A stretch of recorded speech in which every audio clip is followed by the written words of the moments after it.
తొలి వైకుంఠ ఏకాదశి సందర్భంగా ముషీరాబాద్ నియోజకవర్గంలోని రామ్నగర్ డివిజన్లోని శ్రీ వెంకటేశ్వర స్వామి దేవాలయంలో విజయ ఫౌండేషన్ చైర్మన్ డాక్టర్ విజయ ఆధ్వర్యంలో భక్తులకు బాదం పాలు పంపిణీ చేశారు.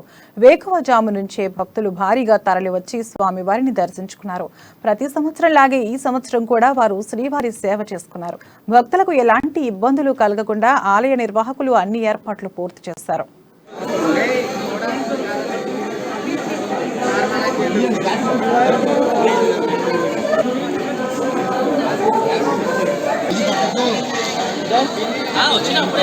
ధన్యవాదాలు.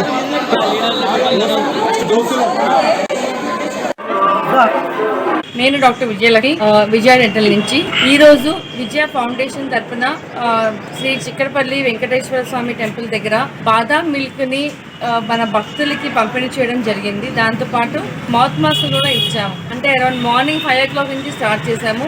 అరౌండ్ 20,000 మెంబర్స్కి అండ్ 1,500 మిల్క్ ఇవ్వడం జరిగింది డివోటీస్ అందరికీ కూడా. అండ్ ఇది మనది యాక్చువల్గా చేయడం బట్టి 5th ఇయర్ ఈసారి. సో మధ్యలో కరోనా వల్ల చేయలేకపోయినాము. సో దేవుడు అనుగ్రహం వల్ల అన్ని పోయి మళ్ళీ మనము ఈ ప్రోగ్రామ్ సక్సెస్ఫుల్గా చేయడానికి మన టెంపుల్ ఈవో గారు కానివ్వండి, చైర్మన్ గారు చాలా